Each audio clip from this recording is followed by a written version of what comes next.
Pessoal, boa tarde. Hoje é 12 de junho de 2025, Dia dos Namorados.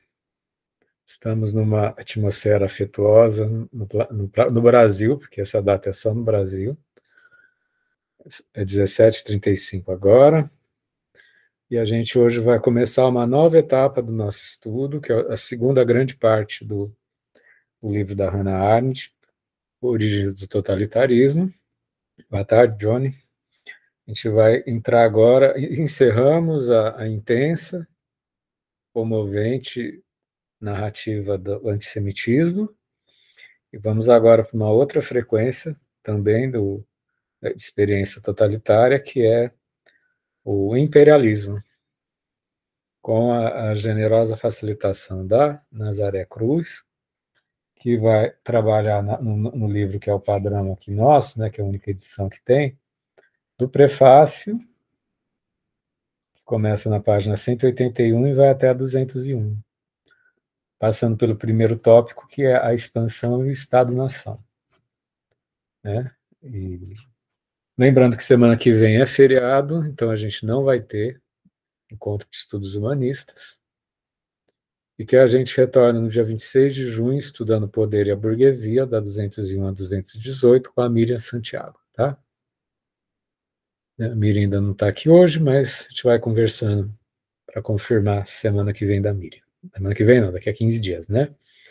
Com vocês, a generosa facilitação da Nazaré Cruz. Com você, Nazaré. Tá bom, obrigada, gente. Boa noite.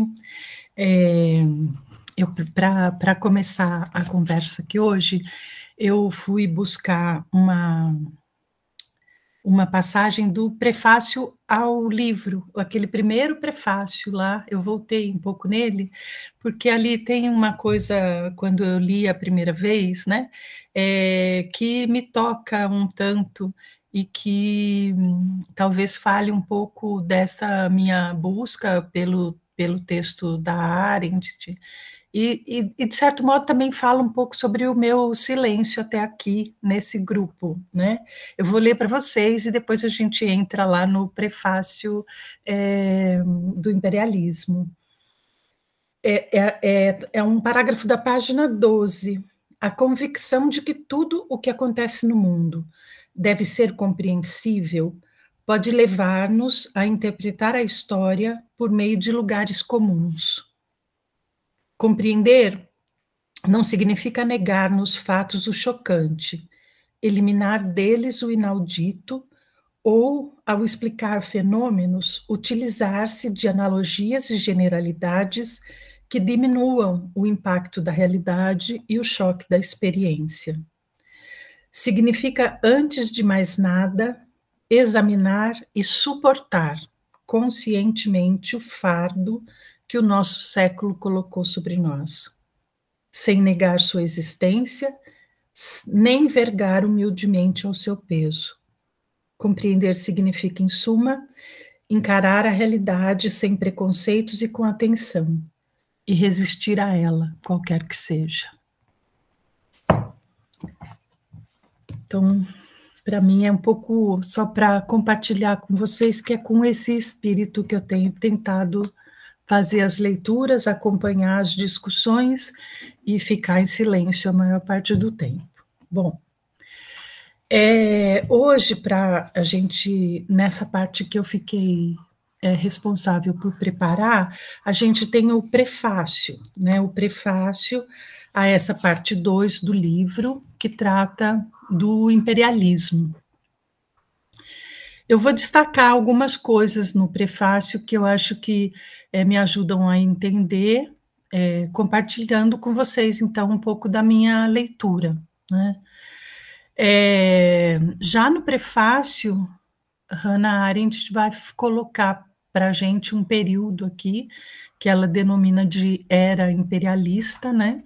Aqui ela já vai delimitando o período que ela vai examinar nessa parte do livro Origens do Totalitarismo. E ela delimita isso de 1884 a 1947, né? Eu tive que, bom, 1947, ela mesma explica, eu acho que quem conseguiu ler o prefácio entende que essa era imperialista, para ela, então, tem como marco final a declaração de independência da Índia pelo parlamento britânico.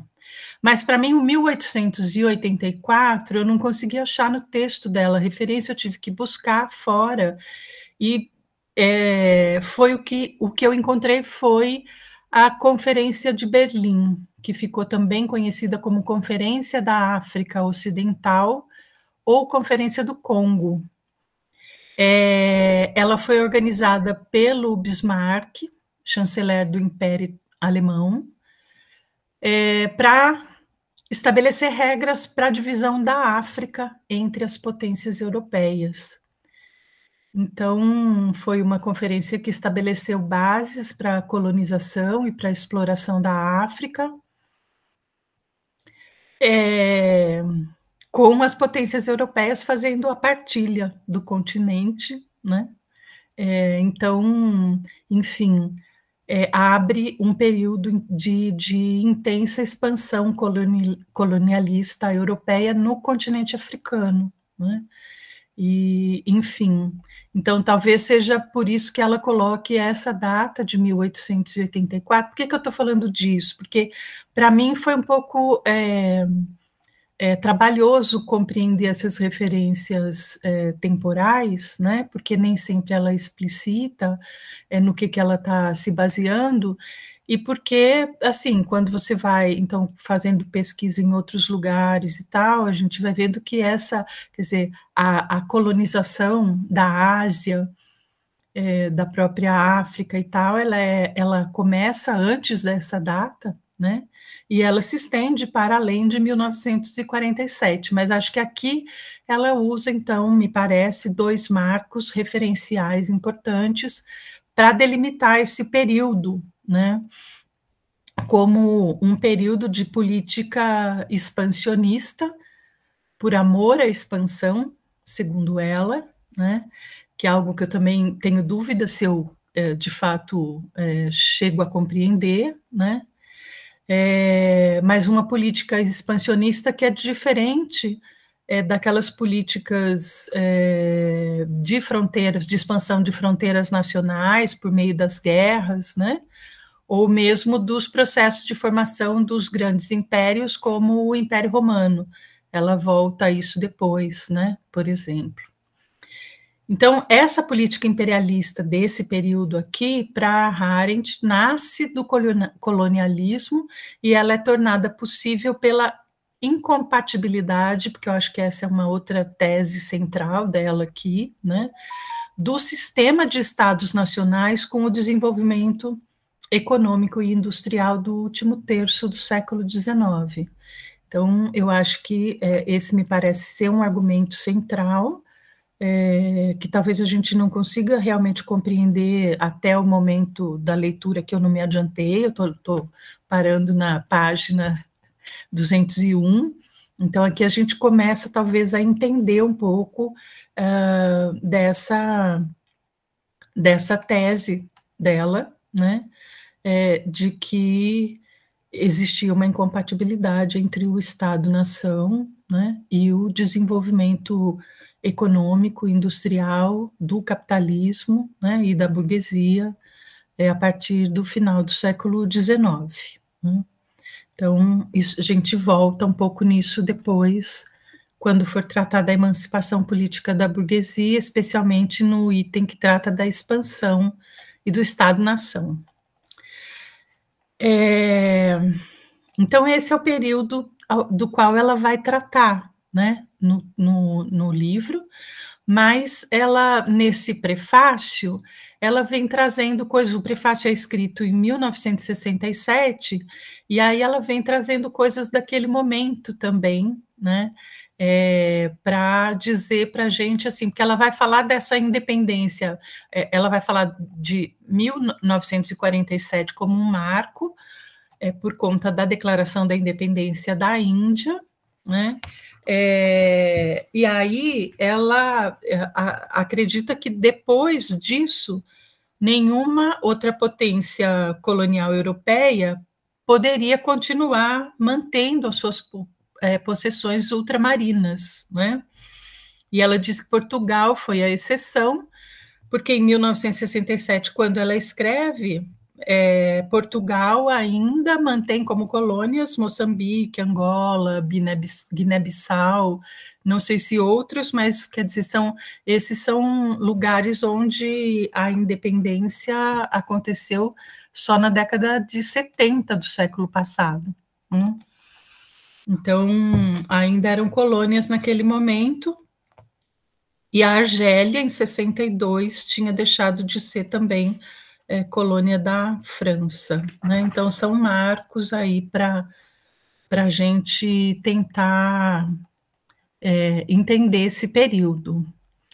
Então, ela vem falando dessa gradual independência das colônias europeias, então, né, como um marco final dessa era imperialista, mas ela diz que com essa independência e a Guerra Fria, a União Soviética e os Estados Unidos vão passar a ocupar posições hegemônicas, mais ou menos nas mesmas regiões do globo aí onde antes tinham imperado as nações europeias, né?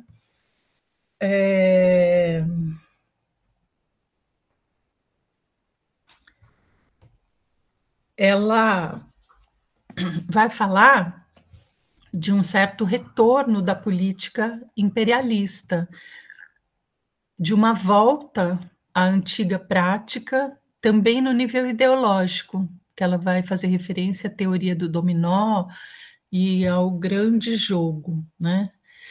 Aqui, quando ela fala desse retorno da política imperialista no contexto da Guerra Fria, né? Nesse jogo entre União Soviética e Estados Unidos, nessa disputa, né? Dessas duas grandes potências por influência no mundo, né?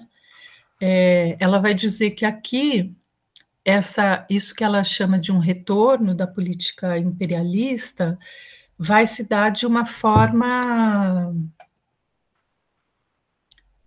diferente, né? Esse ressurgimento durante a Guerra Fria da política e dos métodos imperialistas ocorre sob condições e circunstâncias que são muito diferentes, né? Ela vai dizer, não se trata mais de expansão, né? Então, do que ela está falando? Ela está falando daquela possibilidade de intervenção, seja ela real, ocorre mesmo, ou ela é potencial, anunciada e não acaba não acontecendo. Eu acho que é alguma coisa que, de algum modo, a gente conhece bem, né? Das grandes potências em qualquer conflito entre pequenas nações subdesenvolvidas. Então, é um período de distensão, um pouco das tensões entre União Soviética e Estados Unidos, mas onde essa disputa vai seguindo, né? E eles seguem, então, buscando intervir nesses conflitos, manipular esses conflitos, muitas vezes movidos por interesses e que não tem nada a ver com as lutas e os interesses da região onde eles estão fazendo a intervenção. Então, para ela, essa é uma característica da política de poder já lá da era imperialista, que é a transformação de objetivos de interesse nacional localizados numa busca ilimitada de poder, né? E aí que é nesse contexto que ela fala dessa volta à antiga prática, né? E eu confesso para vocês que eu não sei se eu entendo muito bem isso como volta, né? Volta das práticas da era imperialista, né? Uma era que a gente vê uma data como um marco, mas de fato ainda existiam, né, colônias até outro dia, ainda continuaram existindo, né?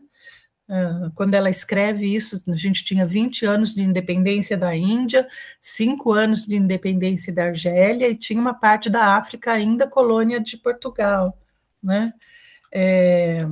Então, quer dizer, o que é que volta? Para mim, essa é uma questão que fica um pouco em aberto aí, e ela vai fazer referência a essa coisa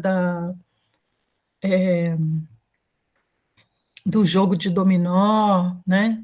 A teoria do dominó, do grande jogo, que, se eu pude entender também, gente, à custa de buscar outras fontes aí, faz uma referência a um período anterior de disputa entre Grã-Bretanha e Rússia, né? Em relação aos territórios da Ásia. Então, a Inglaterra tentando defender a sua colônia na Índia, né? E a Rússia tentando evitar que os ingleses chegassem muito perto da sua vizinhança. Enfim, já era uma disputa por território, riqueza e poder anterior a esse período, né? Mas também no século XIX. E ela vai dizer que não foi levada às últimas consequências em função do freio constitucional aí dos Estados-nação. E ela diria que no momento em que ela escreve o prefácio, que um outro fator também coíbe, né, essa disputa ser levada até o fim, até as suas últimas consequências, que é a autocoibição imposta pelo desenvolvimento tecnológico da era nuclear. Então, quer dizer, as nações não se autodestroem, né, não destroem umas às outras, em função ainda de um certo freio constitucional e essa autocoibição aí. Bom, enfim, no prefácio ela vai falando um pouco disso, então, né, desse ressurgimento durante a Guerra Fria, dessa política e de métodos imperialistas e em condições diferentes. Ela vai dizer, aqui já não se trata de expansão, né, como na era imperialista, que ela vai tratar melhor mais adiante. Já não se trata de expansão, mas se trata principalmente da ideia de ajuda humanitária. Eu achei isso aqui muito interessante, né? A identificação desse tipo de atuação das grandes potências, né? Como uma atuação com características imperialistas. Então, os investimentos, porque se na era imperialista, lá no século XIX, final do século XIX, começo do XX, a gente tinha esse movimento de investimentos privados, investimentos da burguesia em terras distantes e tal, e que constituíam a motivação básica, né, para o imperialismo, que era uma motivação econômica. No contexto em que ela escreve o prefácio, década de 60, final da década de 60, ela diz que essa motivação estaria superada pela ideia de ajuda externa e ajuda econômica e militar, né? Assim, algo que a gente também conhece bem. Que aí é uma ajuda que já não é mais fornecida pelos capitalistas, mas é fornecida de governo para governo, né? E por essa característica, ela vai dizer, essa ajuda ela é fundamentalmente política, já que aqui, diferente da era imperialista, lá do século XIX, começo do XX, a motivação do lucro está deslocada, né? Na verdade, as potências fazem investimentos, né? Fazem elas colocam muito dinheiro nessas ajudas militares e econômicas para outros países, algo que só é possível como resultado da abundância, da acumulação desses países muito ricos, né? Então, eles podem se dar o luxo, inclusive, de perder esses valores nesses processos de ajuda, que são, de certo modo, processos imperialistas, como ela vai mostrar mais adiante.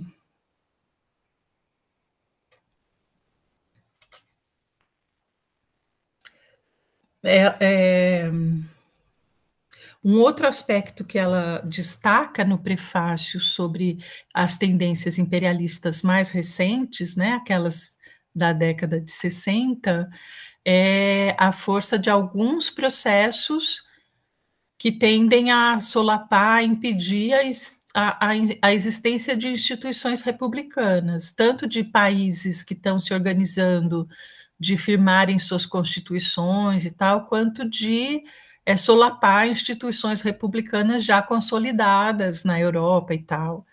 Então, o governo invisível dos serviços secretos é um exemplo que ela dá a respeito disso, né? O governo invisível dos serviços secretos nos assuntos domésticos. Então, como que a rede de espionagem que vai sendo construída durante a Guerra Fria, né? E passa a atuar no governo de assuntos como cultura, educação, economia dos próprios países, né? E uma rede de espionagem que é criada, a norte-americana, por exemplo, para responder, teoricamente, às ameaças soviéticas, à sobrevivência nacional, mas que, no fundo, a sobrevivência nacional dos Estados Unidos nunca teve em jogo, né? O que está em jogo sempre é o poder mundial aí, né? Advindo da posição como potência econômica. Bom, ainda sobre a ajuda, gente, eu não sei se está dando para fazer sentido nesse contexto todo aqui, né, de ressurgimento da política imperialista no contexto da Guerra Fria, da força desses processos invisíveis aí que vão solapando as instituições republicanas, nesse contexto em que já não se trata de expansão, mas se trata de ajuda externa, né, das grandes potências aos países subdesenvolvidos e de intervenção nos conflitos localizados e tal. Nesse contexto, na verdade, o abismo econômico e cultural que já sempre existiu entre os países ocidentais e o resto do mundo, né, é algo que só aumenta, né? Então, aqui, quando ela fala a respeito disso, a gente tem mais clareza, né, da natureza imperialista desse tipo de intervenção dos Estados Unidos e da União Soviética, porque a ajuda externa, ela aumenta os abismos, né, e vai se tornando instrumento de domínio do imperialismo, à medida em que vai colocando os países que precisam da ajuda para a sua sobrevivência, né, sempre numa posição de ter que aceitar alguma forma de governo de raças superiores, como ela diz, né, ou então sucumbir à sua própria ruína, né? Então, essa, eu acho que talvez nesse sentido é que ela fale de volta, não sei, né? Porque não é exatamente a continuidade daquela era capitalista de expansão, de conquista de mercados, né? Mas é um outro tipo de influência e de relação que vai se estabelecendo entre as potências e o resto do mundo, né? O resto do mundo é ótimo. Enfim, para fechar essa fala sobre o prefácio, eu vou pedir licença para ler o finalzinho, porque eu acho que ele é altamente esclarecedor aqui, né? Quando ela diz, então, do que trata esse livro, essa parte do livro sobre o imperialismo.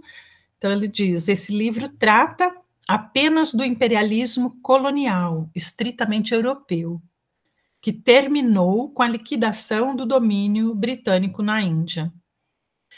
Conta a história da desintegração do Estado Nacional. Então, para ela, o imperialismo colonial conta a história da desintegração do Estado Nacional, que continha quase todos os ingredientes necessários para gerar o subsequente surgimento dos movimentos e governos totalitários. Antes da era imperialista, não existia o fenômeno da política mundial. E sem ele, a pretensão totalitária de governo global não teria sentido.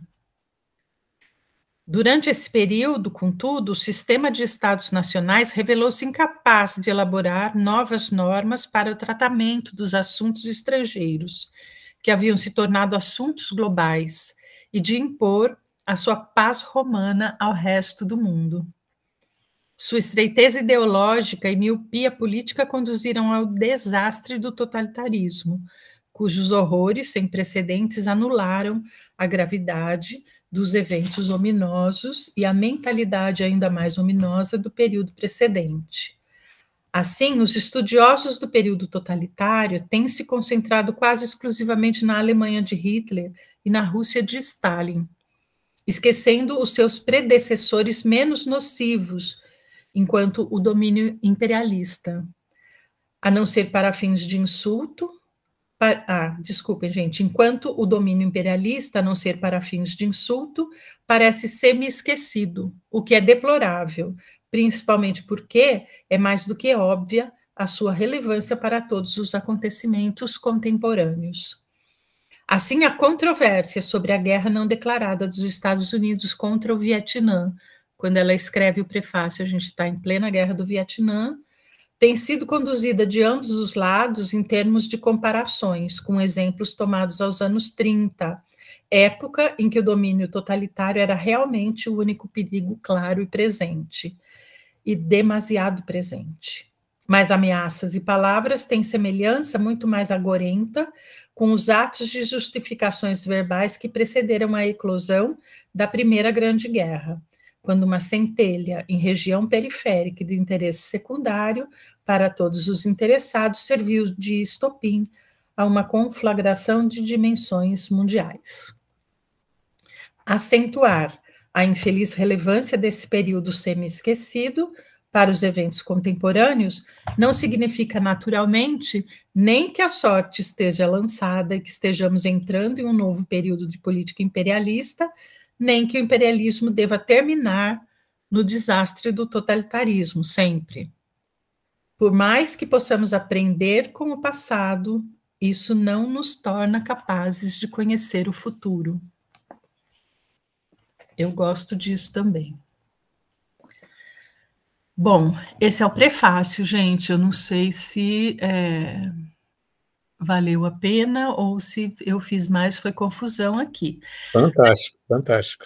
Mas a gente pode depois, acho que eu falo mais um pouco aqui sobre a outra parte, a gente conversa depois, é isso? Sim, é melhor, a gente depois debate. Então, agora aqui, ela entra, então, no primeiro tópico do imperialismo, que é a emancipação política da burguesia, que ela vai identificar como o principal evento intereuropeu da era imperialista. Foi a emancipação política da burguesia. A primeira classe na história, segundo ela, a ganhar proeminência econômica sem aspirar, inicialmente, claro, ao domínio político. Então, ela vai dizer que a burguesia tinha crescido dentro e junto do Estado-nação. E o Estado-nação aqui ela vai definir como aquele que governava uma sociedade dividida em classes, mas se colocando acima e além delas. Então, seria um governo para todas as classes e tal, né? E aí, mesmo quando a burguesia já está estabelecida como classe dominante do ponto de vista econômico, né, ela delega para o Estado as decisões políticas. A emancipação política da burguesia, para ela, vai ter relação com o limite do Estado-nação como estrutura para um maior crescimento da economia capitalista. Então, quando fica patente que o Estado-nação não se prestava a isso, né, a necessidade de maior crescimento e de expansão da economia capitalista, aí sim começou uma luta latente entre o Estado e a burguesia, que foi se transformando em luta aberta pelo poder, né? Durante o período imperialista, esse que ela vai analisar, ela diz que nem o Estado nem a burguesia tinham uma vitória definitiva sobre isso, né? E acho que no que ela começa aqui, na expansão e no Estado-nação, a gente fica um pouco nisso mesmo. Porque, de certo modo, as instituições estatais, né, nacionais, estatais, elas resistiam um pouco à brutalidade e à megalomania das aspirações imperialistas dos burgueses. Então, aqui eu acho que é interessante porque ela vai mostrando isso, quer dizer, esse período, essa era imperialista, ela é muito mais uma iniciativa da iniciativa privada, digamos, né, que vai se colocando nessa relação com os outros países do que numa iniciativa de governos e tal, né? Mas, então, você tinha uma resistência dos governos a essa brutalidade, a essa megalomania, que a gente vai voltar nisso, e, ao mesmo tempo, a gente tinha as tentativas burguesas de usar o Estado, e principalmente os seus instrumentos de violência, né, para essa colonização, para fins econômicos. Enfim, mas elas também tiveram sucesso, segundo Hannah Arendt, de apenas parcial. Isso só muda quando a burguesia alemã aposta no movimento hitlerista para governar com o auxílio da escória. E aí, ela disse que era tarde demais para a total conquista do poder, porque a burguesia ela conseguiu destruir o Estado-nação, segundo Hannah Arendt, que perturbava o exercício da hegemonia da própria burguesia. Mas foi uma vitória de pirro, porque a Ralé mostrou-se perfeitamente capaz de cuidar da política por si mesma, né? E liquidou a burguesia juntamente com outras classes e instituições. Eu quero ver esse final ainda, isso aí eu ainda não entendi muito bem, ela está dizendo que foi isso. Então, vamos lá. Então, gente, nesse contexto de emancipação política da burguesia, o primeiro tópico que ela trata é da expansão e do Estado-nação. Então, ela vai dizer que a expansão, como objetivo supremo e permanente da política, é a ideia central do imperialismo.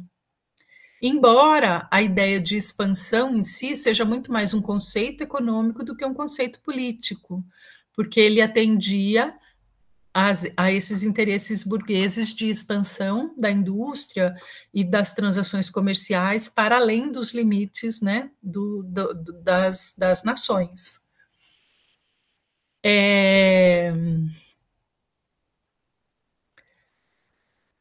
Muitos estadistas, ela vai falar disso também nesse tópico, né? Ela vai falar da desconfiança dos estadistas em relação à expansão imperialista. Então, ela disse, por um lado, eles ainda não compreendiam muito bem que o comércio e a economia já estavam envolvendo todas as nações e pressupunham relações mundiais, né? Então, algo contra o que não tinha mais o que fazer. A Arendt diz também que eles já podiam pressentir o poder de destruição dessa expansão imperialista sobre o Estado-nação, né? Então, a capacidade de destruição.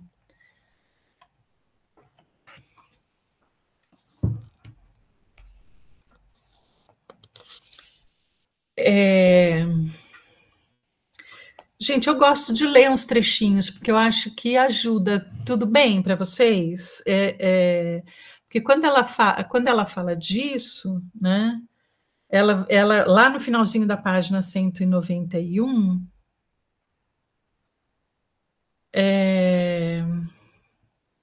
Ela diz assim: não era sem motivo que os estadistas, homens que pensavam primariamente em termos de território nacional estabelecido, desconfiavam do imperialismo, mas este superava o que eles chamavam simploriamente de aventuras de ultramar. Só que esses mesmos estadistas, segundo ela, sabiam, mais por instinto que por discernimento, que esse movimento de expansão, no qual o patriotismo se mede mais pelos lucros e a bandeira nacional é um trunfo econômico, só podia destruir o corpo político do Estado-nação. A conquista de novas terras e a fundação de um império eram alvos que haviam perdido a respeitabilidade por motivos muito sólidos. Foram realizados com êxito por governos que, como o da República Romana, eram primariamente baseados na lei, de modo que a conquista podia levar à integração dos povos heterogêneos graças à imposição de uma lei comum. Então, Roma levava a paz romana, né, ao seu império, a lei romana, que funcionava como lei comum para os povos conquistados. Agora, no caso do Estado-nação, que era baseado no ativo consentimento dado ao governo pela população homogênea, o Estado-nação ignorava esse princípio unificador. E, em caso de conquista, ele teria que assimilar e não integrar, impor o consentimento e não a justiça, e degenerando assim em tirania.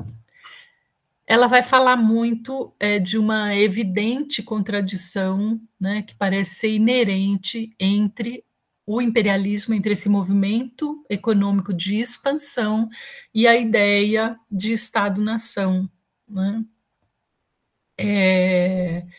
E vai trabalhar muito a ideia também de que o imperialismo, dessa era imperialista que ela está falando aqui, ele é diferente de construção de impérios, como ela falou agora aqui de Roma, né? E expansão é diferente de conquista, né? Então, sobre essa contradição entre o imperialismo e o Estado-nação, ela vai dizer que ela se tornou óbvia desde o fracasso do sonho napoleônico.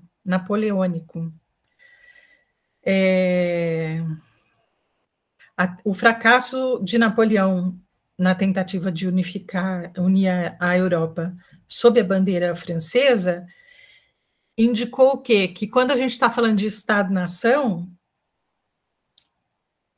a conquista leva o povo conquistado a despertar sua própria consciência nacional e a se rebelar contra o conquistador e a se rebelar contra a tirania desse.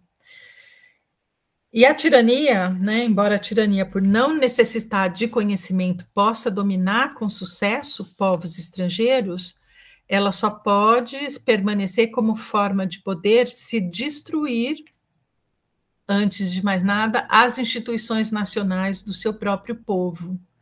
Então, é um pouco essa ideia que ela vai trazendo para a gente, né, de uma contradição aí existente entre a natureza do Estado-nação e a natureza da expansão imperialista. Por outro lado, a ideia de que o imperialismo não é construção de impérios e que expansão não é conquista, ela vai dizer para a gente também lá na página 198 que, contrariamente às verdadeiras estruturas imperiais, em que as instituições da nação-mãe se integram de várias maneiras às do império que criam, é característico do imperialismo permanecerem as instituições nacionais separadas da administração colonial, embora se lhes permita exercer algum controle, né? Então, o verdadeiro motivo dessa separação, segundo ela, está numa mistura de arrogância e respeito, né? A arrogância dos administradores, que imaginavam saber lidar com populações atrasadas, com raças inferiores e tal. Então, os administradores lá das colônias tinham essa arrogância. E, por outro lado, os estadistas, aquela adjetiva aqui de antiquados, né, nos países de origem, eles seguiam acalentando a ideia de que nenhuma nação tinha o direito de impor a sua lei para um povo estrangeiro, né? Então, isso é um pouco fundamento do Estado-nação, né? E aí, bem, a arrogância dos administradores coloniais funcionou como uma forma de domínio, e o respeito idealista, segundo ela, tornado negativo, não produziu nenhuma nova forma de convívio entre os povos, né? Então, eles tiveram várias tentativas, França, a Inglaterra, a própria Alemanha, nessa direção, mas eles não conseguem uma outra forma de convivência entre os povos que não seja essa da submissão e tal.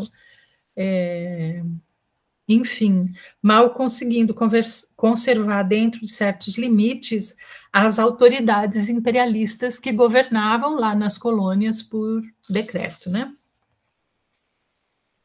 Bom, ela faz também uma observação a esse respeito, né, a essa diferença entre construção de império e imperialismo, entre conquista e expansão.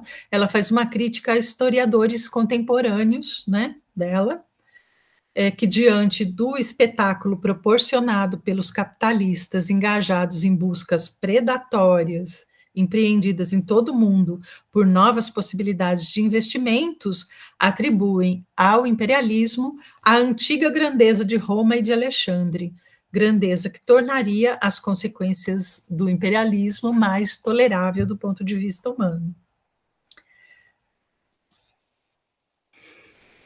Bem, então, gente, eu não sei se eu estou conseguindo falar para vocês um pouco que eu consegui compreender sobre essa contradição aí que parece fundamental entre o Estado-nação e esse projeto imperialista de expansão e tal. Uma contradição inerente, né? E que você tem um movimento dos capitalistas e até mesmo dos administradores coloniais e tal, né? De expansão e de colonização de outros povos, ao lado de uma certa resistência, né? Daqueles que ocupam os governos nacionais no estado de origem, né?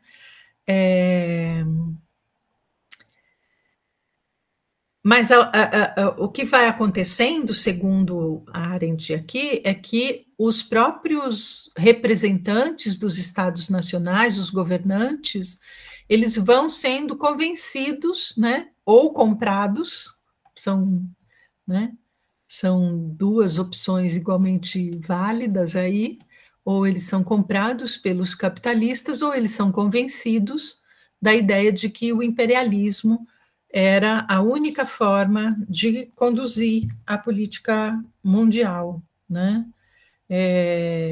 Eles vão sendo convencidos de que esses entrepostos marítimos, o acesso à matéria-prima, que tudo isso era realmente necessário em todas as nações. E aí eles passam a acreditar que a anexação, né, de outros povos, de outros territórios, e essa expansão contribuíam para salvar o país, né?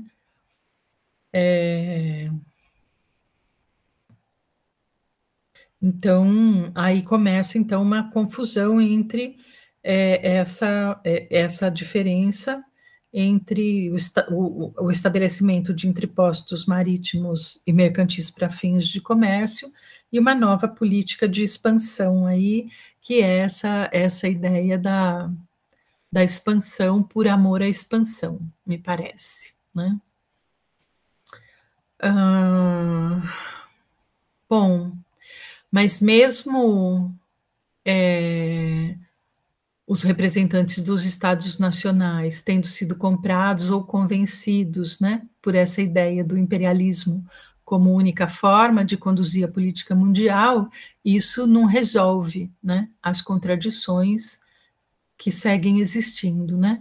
E aí ela vai falar também na página 200, na página 201, dos conflitos, né, entre os administradores coloniais, aqueles que estavam lá nas colônias, os imperialistas, e a consciência nacional, que ela diz, representada muitas vezes pelo parlamento, pela imprensa livre.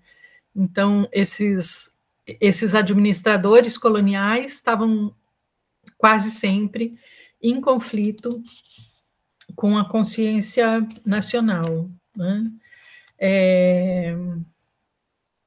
Ela diz, por exemplo, na página 200, que os imperialistas nunca se haviam conformado com o fato de o governo colonial da Índia ter de justificar sua existência e sua política perante a opinião pública da Inglaterra. Esse controle impossibilitava lançar mão daquelas medidas de massacres administrativos que, imediatamente após a Primeira Guerra Mundial, haviam sido ocasionalmente experimentadas em toda parte como meio radical de pacificação e que realmente poderiam ter impedido a independência da Índia. Então, quer dizer, o espírito de nação dos ingleses parece ter segurado, né, a mão dos administradores coloniais. Eu acho que é disso aqui que ela está falando. E aí ela vai falar da Alemanha, vai falar que o mesmo aconteceu com o domínio francês, né? Os governadores gerais nomeados pelo governo estavam sujeitos a fortes pressões dos colonos franceses, como na Argélia, ou eles simplesmente se recusavam a realizar reformas no tratamento dos nativos, inspiradas, segundo eles, nos frágeis princípios democráticos do seu governo. Então, o governo ainda queria, né, ainda queria uma outra relação, né, com tinha aquela idealização da possibilidade de relação com esses povos colonizados e, enfim, e aí entravam em conflito com os administradores coloniais. Em toda parte, os administradores imperialistas achavam que o controle da nação-mãe constituía uma carga insuportável e uma ameaça à dominação. Então, eu não sei, gente, para mim, aí está uma coisa da contradição mesmo, né? Os imperialistas sabiam melhor que os nacionalistas que a estrutura política da nação era capaz de construir impérios. Sabiam perfeitamente que a marcha da nação e a conquista de outros povos, se seguissem o seu curso natural, terminariam com os povos conquistados constituindo-se em nações e derrotando o conquistador. Os métodos franceses, portanto, que sempre buscavam combinar as aspirações nacionais com o estabelecimento de um império, tiveram muito menos sucesso do que os métodos ingleses, os quais, após a década de 80, eram abertamente imperialistas, embora refreados por uma nação-mãe que conservava suas instituições democráticas nacionais. É isso, gente. Nazaré, estou comovido com a tua generosidade, com o teu rigor, com o teu detalhismo, tá? Com seu afeto incondicional. Obrigado em nome de todo o coletivo, né? Espero não ter falado demais. Não, imagina, foi incondicional, né? Foi afetuoso, foi generoso. Então, o que eu posso compartilhar, porque eu fiz a leitura também, eu acho que a Nazaré é capaz de talvez compor comigo nessa tensão, né, que existe, né, entre experiências anteriores de conquista, como as experiências napoleônicas, né, que foram desastrosas porque fazia emergir a resistência dos povos, a sublevação, né, e de repente esse expansionismo burguês de cunho econômico que por sua vez, tenta criar novas combinações sem perder o caráter de dominação, né? A questão, acho que aí fica bem explicitada, né? Tem até a questão que ele coloca, que a França, em relação à Argélia, colocava no parlamento francês espaço para os africanos, mas sem abrir mão da verticalidade do ponto de vista econômico, do ponto de vista do expansionismo, né? E, ao mesmo tempo, aquilo que você destacou, né? Essa ambiguidade, né? Que se mantinham instituições democráticas na França, na Inglaterra, no parlamento, né? Como esse mecanismo de freio contra freio, né? Porque eles tinham que preservar para o seu próprio povo, ao mesmo tempo, a sua soberania e os princípios da democracia, mesmo que eles fizessem extermínio de povos, né? Na África, né? E ainda com uma linguagem, meio, em alguns momentos, tanto paternalista, de dizer que eles também estavam preservando o território contra outras invasões, né? Como se eles fossem bonzinhos, né? Estamos Isso. explorando, mas a gente está mantendo, evitando invasões, evitando que esse território se perca para outros povos bárbaros, né? É Uhum. uma dobra sobre dobra de eugenismo, né? De preconceito, né? Sim. E essa tua fala final, que eu acho que também me tocou muito, né? Quando eu li o texto, cientes de que, se não houvesse esse movimento expansionista de imperialismo, as nações iriam se fortalecer, né? Até num sentido de um intercâmbio cultural que se tinha entre civilizações, né? Que elas, num certo momento, corriam o risco de serem imperialistas também, né? Ou de ser, no mínimo, se afirmarem como nação não é nem ser imperialista, acho que eu falei até equivocado, né? Eu fiz um atravessamento aí. Se afirmarem como nação e se revoltarem contra os imperialistas, né? Uhum. Então é um jogo sórdido, né? Um jogo sórdido, né? Pois é, pois é.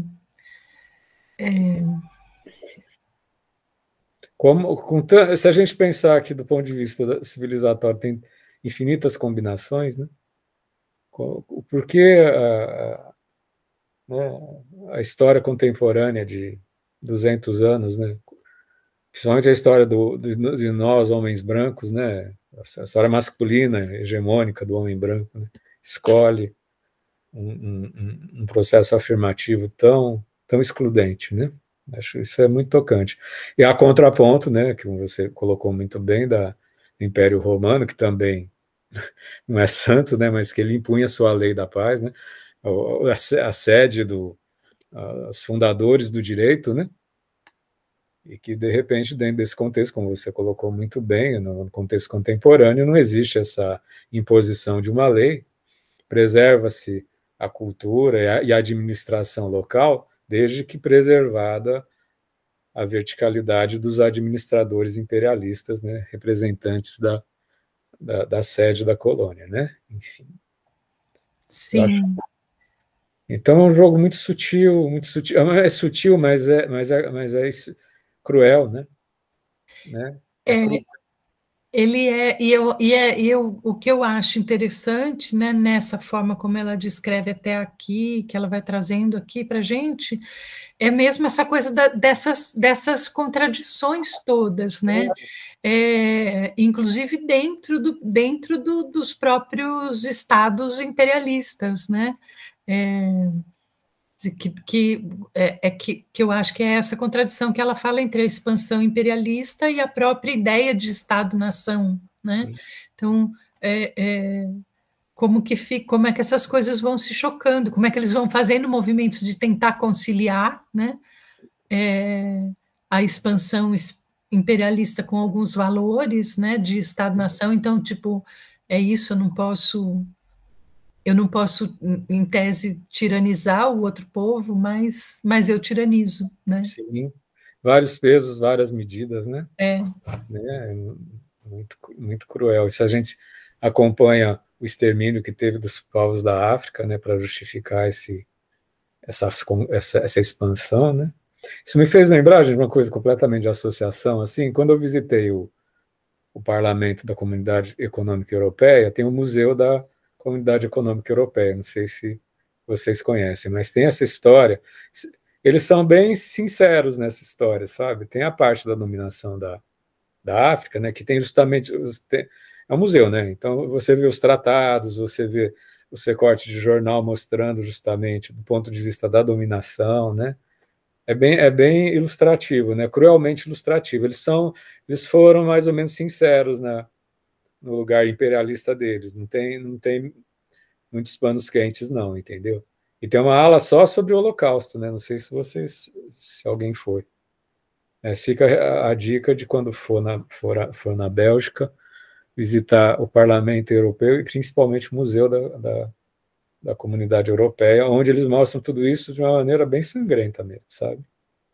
Não tem panos quentes para eles mesmos, não. Pelo menos eles sabem fazer museu, eles sabem registrar a própria história muito bem, né? Né? Não sei se isso é uma qualidade propriamente.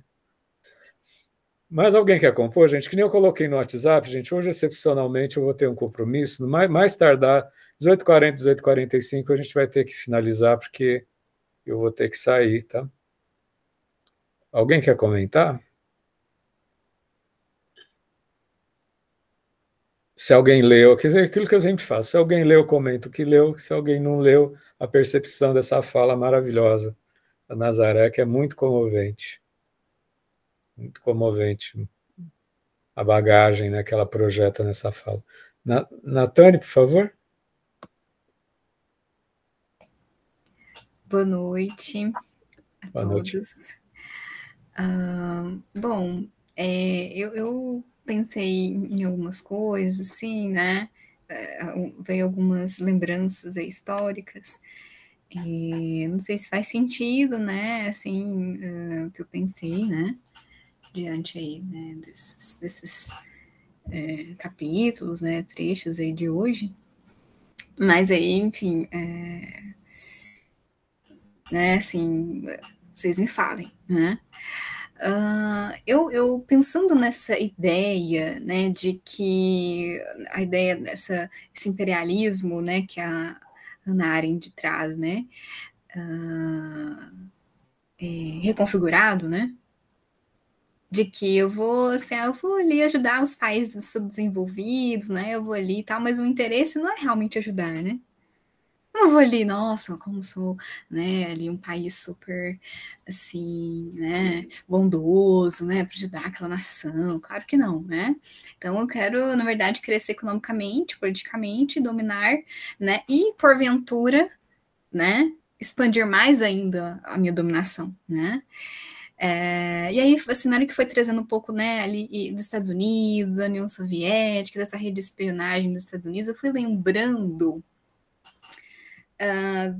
do Osama Bin Laden, sabe? Eu fui lembrando um pouco de algumas situações, né, que aconteceram, que envolveram os Estados Unidos, envolveu a União Soviética, e pensando nesse jogo estratégico de se envolver com outro país que não tem nada a ver com você, que eu entendi, aí vocês me corrijam, né, gente, mas eu entendi que o Osama, ele estava lá na Arábia Saudita, ele foi lá para o Afeganistão, que não tinha nada a ver realmente com assim, a nacionalidade dele em si, né? Se envolveu lá com a família real e tudo, para defender a União Soviética na guerra, né? Aliás, desculpa, defender o Afeganistão na guerra contra a União Soviética. E aí eu fiquei pensando nisso, assim, se houve essa estratégia, se ele tinha esse interesse de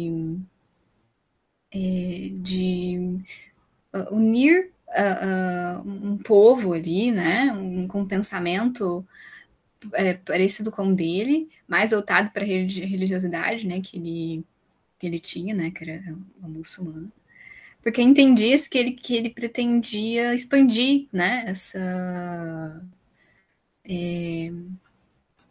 essa forma de pensar, né, doutrinária aí para o mundo. Eu entendi, né, gente? Assim, eu não sei, vocês, né, me falem se é isso mesmo, né? E aí eu pensei um pouco de que, diante, talvez, né, dele, inclusive, o Afeganistão ganhou, né, a guerra e tudo, e estava em meio à Guerra Fria, sabe, nesse momento.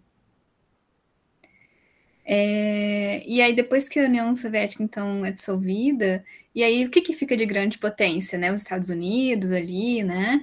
E aí eu fiquei pensando se talvez o movimento do Osama seria um movimento de que ameaçaria os Estados Unidos diretamente em termos de poder, sabe? E aí, quando chega naquele processo lá de ataque às Torres Gêmeas e tudo mais, eu fiquei pensando, né, se foi realmente um ataque do Osama, né, arquitetado lá contra os Estados Unidos, ou mesmo os Estados Unidos possa ter ele mesmo infligido ataques, né, enfim, possa ter culpado o Osama por ele ser uma ameaça, né, a eles, não sei, né, não dá para saber, assim, pelo menos eu fico assim, uma coisa é o que vai falado para nós e uma coisa é o que acontece mesmo, né. E aí eu fiquei pensando um pouco nisso, assim, que você se infiltrar numa guerra, né, e ganhar seguidores, vamos dizer assim, né, é uma forma de você conseguindo expandir ali, né, de alguma forma o seu poder, né? Eu fiquei pensando que é um pensamento imperialista, assim, né? Não sei se faz sentido, assim, mas queria saber, assim. Eu fiquei pensando quanto que isso vem acontecendo, talvez sem a gente perceber, assim, quanto que talvez isso seja mais frequente, né, ao longo da história, assim, né? Essa percepção aí imperial mesmo. Olha, Natânia, tua fala é maravilhosa, assim, o que eu posso compor com ela é o seguinte, né? Toda hegemonia do império tem a versão oficial e tem trilhões de versões de outras vertentes, né? Enfim. E, em geral, é aquilo que se diz das guerras, né? A versão oficial que se tem de uma guerra é do vencedor, né? Eu não saberia dizer se quem de fato destroçou as Torres Gêmeas, né? Mas que de fato nós somos colonizados pelos Estados Unidos e que a gente é educado dentro desse caldeirão de uma educação colonizante, né? E com certeza as versões já nos chegam filtradas, né? Isso é possível dizer, né? Isso serve para tudo, né? Isso não quer dizer que as resistências que acontecem em outros lugares também não tenham a sua intenção de hegemonias ou de dominação, né? A gente está falando da história da humanidade, onde não tem nem heróis, nem heróis, nem bandidos, né? Nem vítimas, nem algozes, né? O que a Hannah Arendt nos propõe é esse exercício de perceber esses deslocamentos estratégicos entre quem impera, quem é dominado, né? Como é que essas forças podem se deslocar. E a tua fala sobre as Torres Gêmeas é um exercício, né? Que aqui a gente não vai saber, né? Mas certamente podem ter várias versões, né? Entre o que fala a versão monolítica do imperador e as versões das redes, né? Das redes de resistência, né? A gente nunca sabe de onde que vem a resistência, né? Direito, né? Gente, eu vou pedir perdão eu estou começando a ficar ansioso, eu sou um cara que vocês já me conhecem um pouco, eu sou planejado, ansioso, eu vou ter um compromisso daqui a pouco. A gente já pode encaminhar para o fechamento, se for o caso, a gente tiver alguma outra discussão, vocês anotem, a gente começa daqui a 15 dias, porque semana que vem é feriado, a gente começa com as reflexões, pode ser, gente? Senão, podemos? Eu queria agradecer de coração. A gente tá, o ato dos encontros, né? A gente vai se descobrindo, né? A gente vai se soltando, né? Eu deixei aqui o formulário para vocês preencherem a presença, tá? Eu fiquei encantado com você, né? Não é com a tua fala, mas com você, tá, Nazaré? Fiquei encantado com você, com a tua presença. Que bom. Entendeu? Você irradiou a tua presença assim de uma maneira, você ocupou o teu espaço. Quem é o facilitador, né? Irradia, né? Dá a tônica, né? Obrigado por você ter se mostrado tão maravilhosa, tá? E a gente continua daqui a 15 dias. Bom feriado, aproveita o feriado para ler aos pouquinhos, tá? E aí a gente vai seguindo nossa jornada, tá, gente? Grande abraço. E qualquer coisa a gente anota as reflexões, a gente continua na semana que vem, tá? Na semana que vem não, daqui a 15 dias, tá? Obrigado pela compreensão, pela parceria renovada. Até, gente. Até.